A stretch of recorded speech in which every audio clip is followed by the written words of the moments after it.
I was doing some work today and I was feeling a lot of gratitude for my best friend, and I was truly enjoying that state of just everything that I love about her, and realizing that the more that I get to know her, the more I fall in love with her. Like her personality, the way she is with people, the way she shows up in the world, how she treats people, how she treats herself, and just her contagious, beautiful energy that wherever she is, like she just, you know, that those people that just light up the room by not doing anything, just their presence, right? And just thinking about everything that I love about her. And I realized the more I get to know her, the more beautiful things I find out about her. And I also realized that the more that we get to know ourselves, the easier it is to love ourselves, and the more things that we find to love about ourselves. Because I'll give you some examples. I was realizing that lately I've been noticing I used to struggle a lot with my triggers, and I've mentioned that in a lot of videos in the past, very old videos. But now I'm realizing, and as you know from my videos, I don't force things. I don't believe in like forcing compassion, forcing gratitude, forcing kindness. I don't believe in any of that. And I notice that I'm being incredibly compassionate with myself when I notice things about myself that maybe I don't fully love the first time that I encounter them. When I notice triggers, when I remember a long time ago, I was realizing how jealous I am of some of my friends for different things. And like I always say, it's not like I sit down with a journal and think, what are the 10 things that I'm jealous of about my friends? It's just thoughts that come up, feelings, emotions, and thoughts that come up that I notice. But I realized, like, wow, like it's so funny that you're so jealous of this, and it's so funny that you're jealous that your friend has this and you don't, and your friend experiences this and you don't. It's so funny. And it was beautiful to notice, like, that place of coming from a place of compassion. Like, wow, like same thing as if I was talking to a young kid that was coming to me for support and for help because they were sad, they were angry, they were frustrated, and I was talking to them, right? And I talk a lot about there's a huge connection between self-love journey and inner child work. They are so incredibly connected, and I'm gonna have a ton of videos on inner child coming out, so make sure you stay tuned, subscribe, turn your notifications on. There's a mosquito here driving me crazy. There's a huge connection there. So I notice how I'm like noticing my triggers, noticing my wounds, noticing my jealousy, noticing my frustration from an incredibly compassionate way.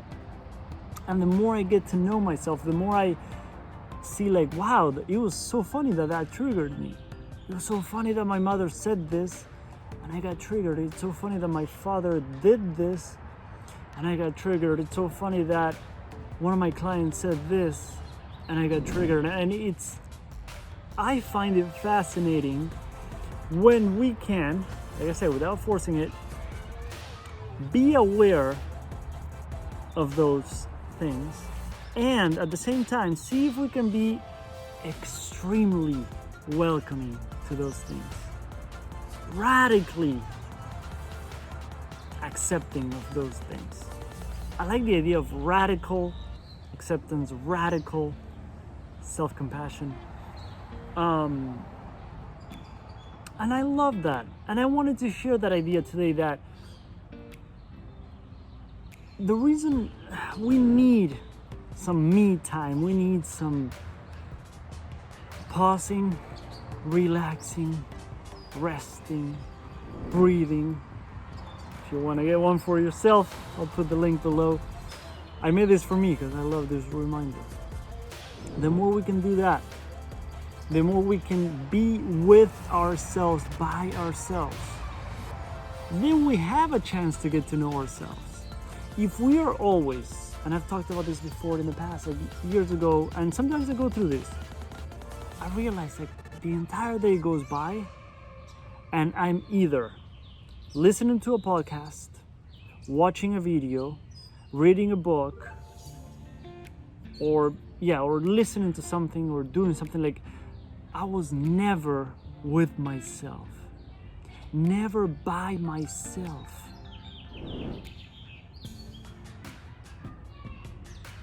I don't know, I'm not saying you can't listen to music, you can't watch movies, you can't listen to podcasts, you can't read a book. I'm not saying that, of course. But at the same time, when I realized that, wow, it was like 9:30 p.m. and I was about to start my like nighttime routine so that I would get a good night's sleep, and I hadn't stopped for the entire day. Like I hadn't slowed down. You take out my hours at work where I was doing something else. Outside of work, I was always busy, mentally busy, listening to something, reading something, watching something. And I found that fascinating. And I realized how I needed to escape my thoughts, escape my feelings, escape my emotions.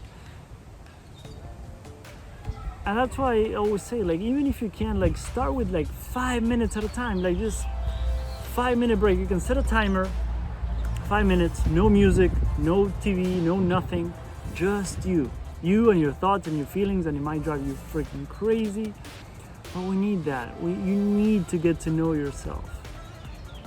The more you can get to know yourself, the more things you'll find to love about yourself.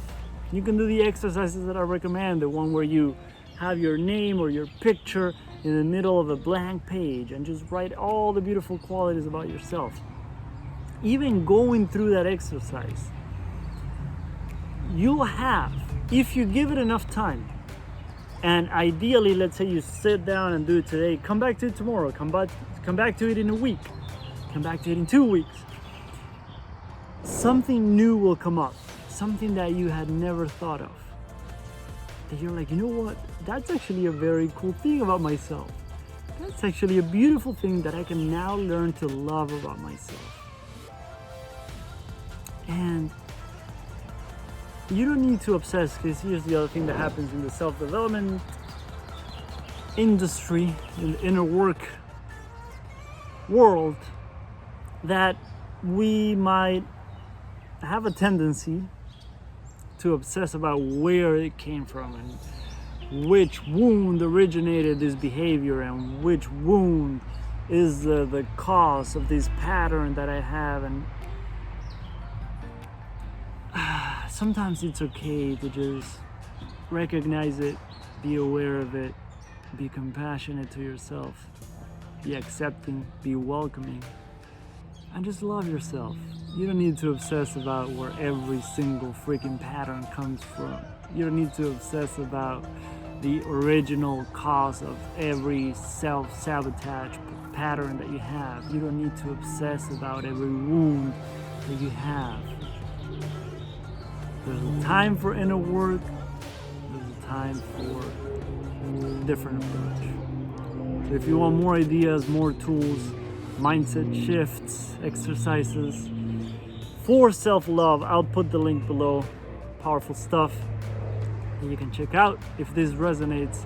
If this resonates, by the way, please give me a thumbs up. That really helps out the channel. I would really appreciate it.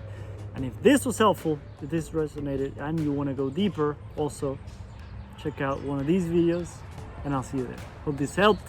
Hope you have an amazing day. See you in that video.